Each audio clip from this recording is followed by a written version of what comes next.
Bonjour et bienvenue sur les clés de la réno. Vous vous lancez dans la rénovation ? Alors vous êtes au bon endroit. Les clés de la réno, c'est le podcast qui vous accompagne tout au long de votre projet pour aménager et décorer la maison ou l'appartement qui vous correspond.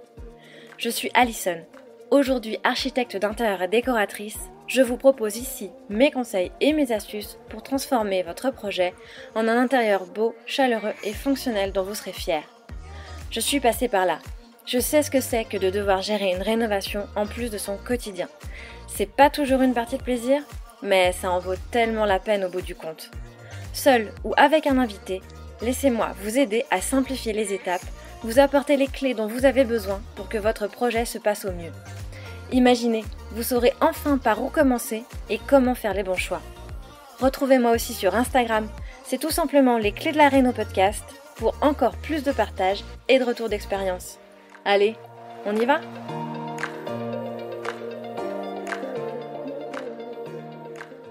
Hello chers amis et bienvenue dans ce nouvel épisode de Les clés de la réno, le podcast. Je suis super contente de te retrouver aujourd'hui pour ce premier épisode de la nouvelle saison du podcast.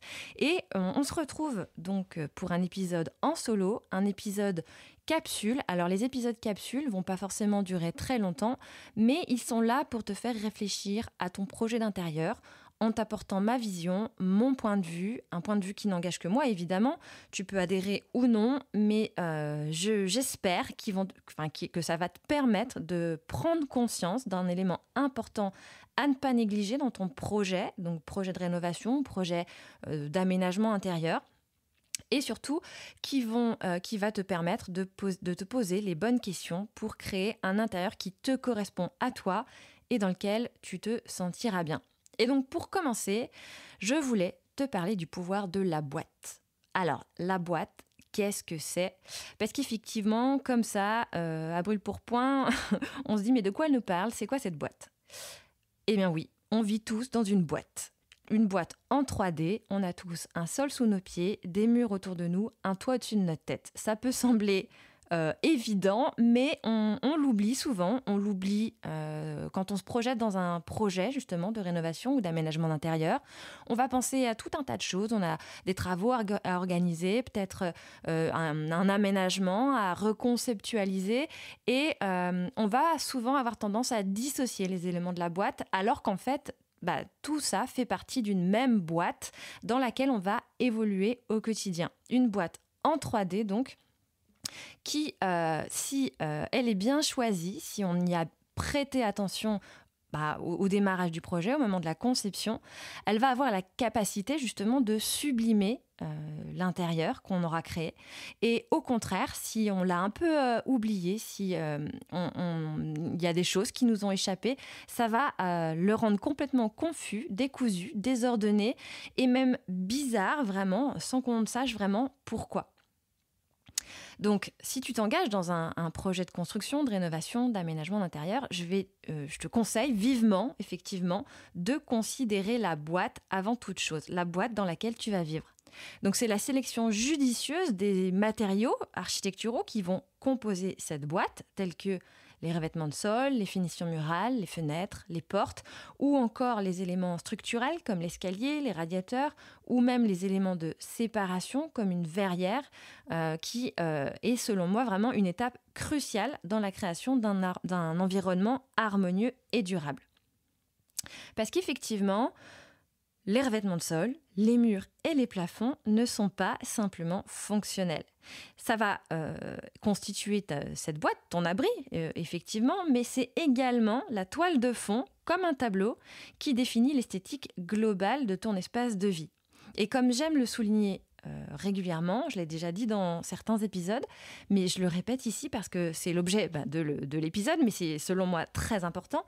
Si les éléments architecturaux qui vont constituer donc cette boîte sont beaux, alors l'intérieur le sera également. Peu importe le mobilier, la décoration que tu vas choisir. Mais si les éléments architecturaux sont mal choisis, s'ils sont incohérents entre eux, alors ça va être très difficile de créer un intérieur beau et agréable à regarder. Peu importe les efforts de décoration que tu feras et peu importe comment tu vas essayer d'améliorer, de changer les choses par la suite. Il y aura toujours quelque chose d'étrange. Et donc, quand tu te projettes dans cette boîte, quand tu y réfléchis, tu as deux possibilités. Soit ces éléments architecturaux, tu les choisis en cohérence avec l'esprit architectural de la maison dans lequel tu inscris ton projet, en respectant donc les codes de son année de construction et la typologie de maison. Effectivement, que ce soit une maison de ville ou une grange ou un vieil atelier, tu vas pas avoir les mêmes codes qui vont s'appliquer, mais tu vas avoir un esprit architectural en lien avec l'année de construction de la maison. Et soit tu choisis de casser les codes parce que tu veux créer quelque chose de beaucoup plus contemporain, quelque chose de moderne, et tu vas donc réaliser des choix tranchés pour casser ces codes et créer du contraste. Mais alors, sache quand même que l'équilibre va être plus compliqué à obtenir. Donc, effectivement, si on prend un exemple, on prend un exemple simple, choisir des fenêtres. Si tu choisis des fenêtres en bois avec des croisillons, et même allons jusqu'au bout, tu les choisis blanches. Ou alors, si tu choisis des fenêtres pleines et couleur gris anthracite ou noir, tu vois tout de suite que ça n'aura clairement pas le même impact visuel. Dans un cas, tu vas respecter le style architectural d'origine. Dans l'autre, tu vas opter pour quelque chose de beaucoup plus moderne et aller sur quelque chose de très assumé. Dans tous les cas, peu importe l'option que tu choisis, par expérience, je pense qu'à partir du moment où tu as fait un choix, où tu t'engages dans une option, comme souvent d'ailleurs, c'est là qu'il faut être rigoureux et vraiment s'y tenir. C'est le mélange entre les choix, enfin finalement, c'est ce qui va être compliqué. Enfin, c'est à partir du moment où tu choisis de faire des mélanges de styles que ça va être plus compliqué d'obtenir quelque chose d'équilibré au bout du compte. Et c'est ce qui peut éventuellement te faire regretter certains choix.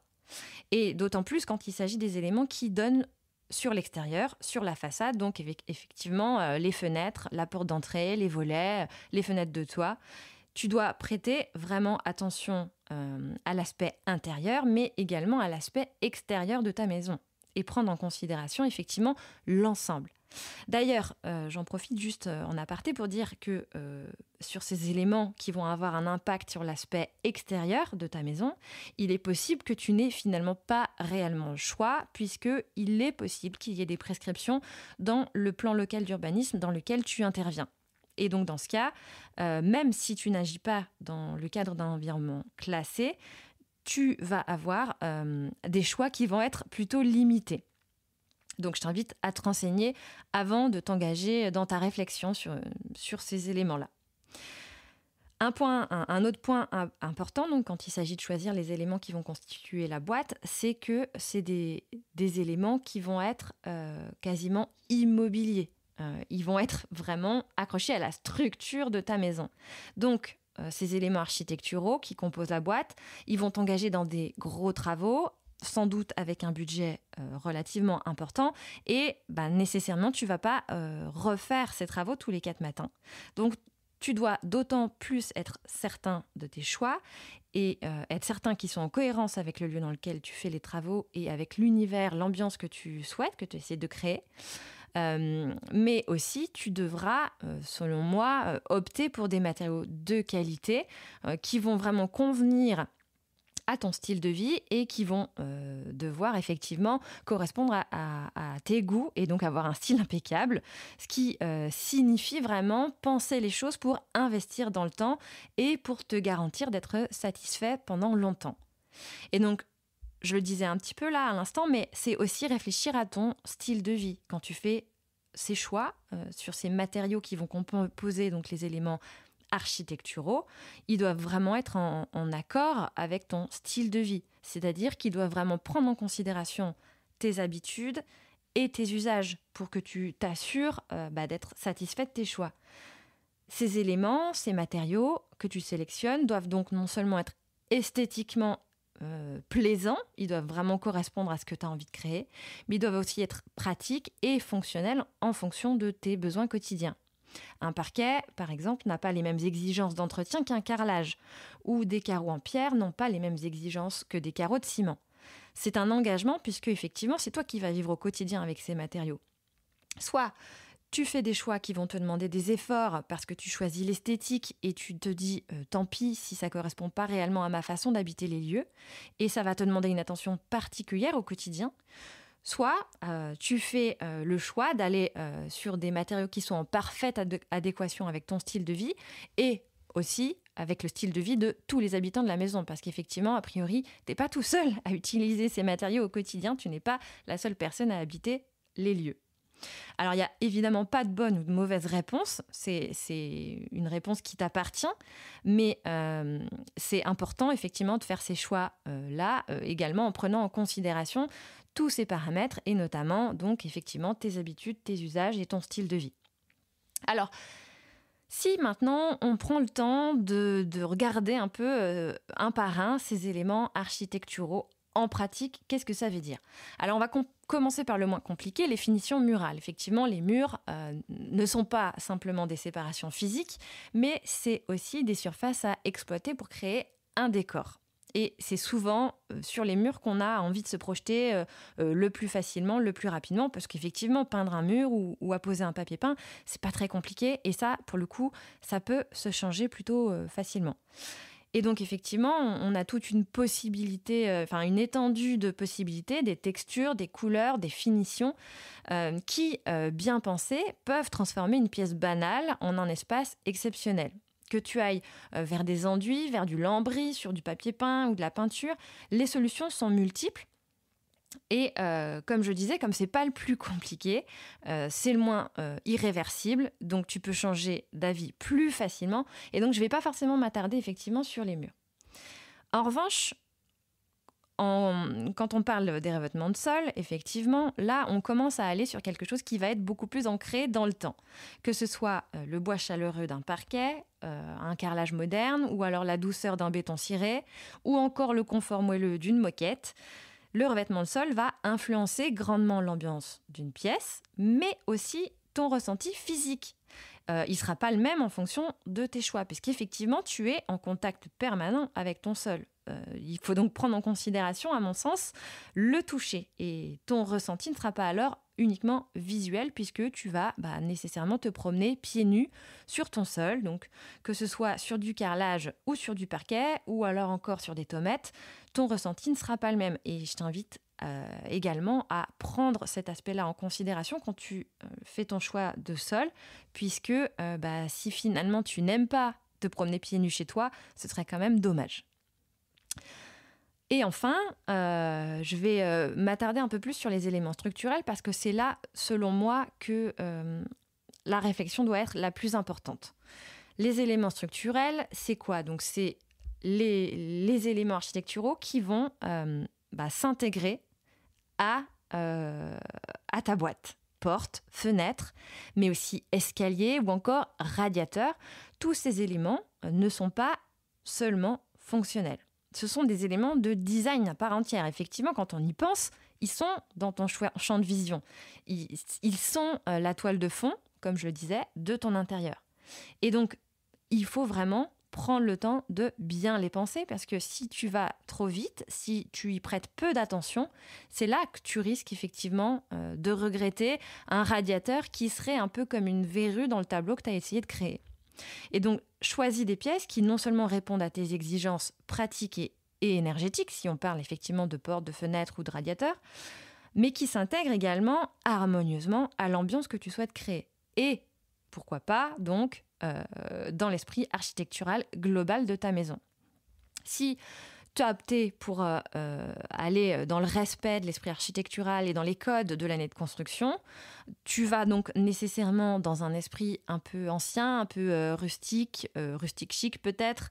Et donc c'est l'occasion de donner du charme à ton intérieur en réintégrant d'autres éléments de récupération, pourquoi pas, et en allant chiner des portes moulurées pour les réintégrer, ou chiner des vieilles fenêtres pour les transformer en placards, ou des vieilles verrières industrielles, ou que sais-je, un œil de bœuf peut-être, pour créer la surprise et vraiment avoir un effet waouh, et tout ça qui sera en cohérence donc avec l'esprit architectural de ta maison et les éléments structurels architecturaux qui vont composer ta boîte.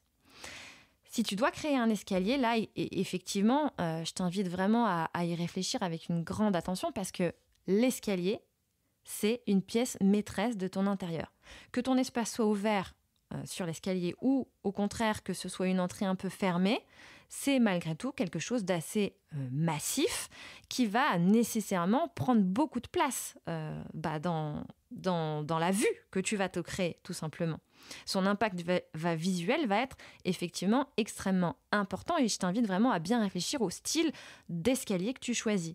Qu'il s'agisse d'un escalier en bois peint avec des contre-marches, d'un escalier en métal de style industriel ou alors d'un escalier un peu aérien avec des marches suspendues, tu vois bien effectivement dans les exemples que je viens de citer qu'on n'a pas du tout la même typologie d'escalier et donc on ne crée pas du tout la même ambiance.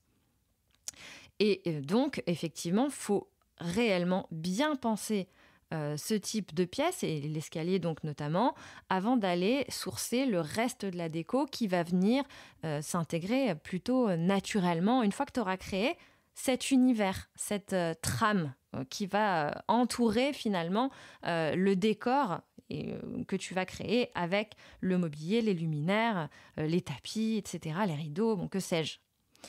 Alors, comment ça peut être utile, ce que je viens de te dire dans ton projet d'intérieur? Comment tu peux finalement réfléchir à tout ça? Moi, je te dirais, commence déjà naturellement par te plonger dans les photos d'inspiration qui vont inspirer ton ambiance, ton intérieur, pour imaginer ton futur intérieur. Et prends le temps de bien regarder les éléments architecturaux qui composent ces images, ces photos d'inspiration.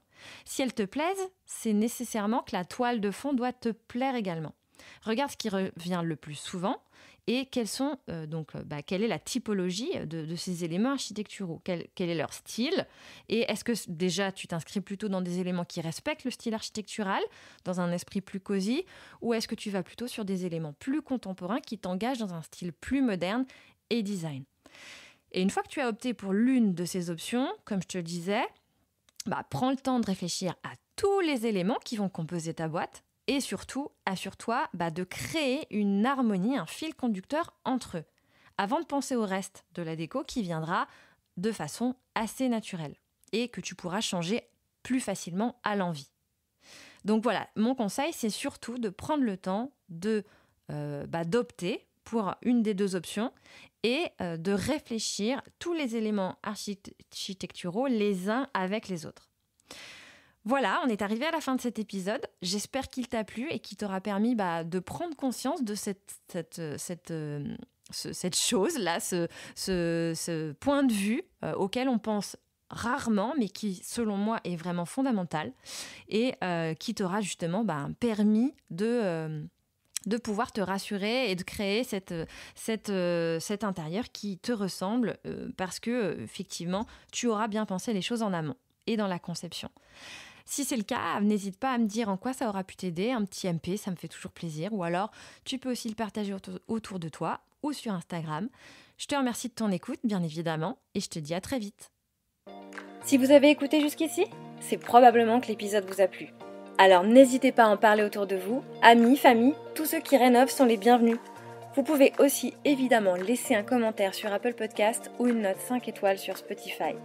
Et si vous souhaitez être informé des prochains épisodes, n'hésitez pas à vous inscrire à la newsletter ou à me suivre sur Instagram. Le podcast, c'est fini pour aujourd'hui, mais je vous dis à très vite pour un nouvel épisode.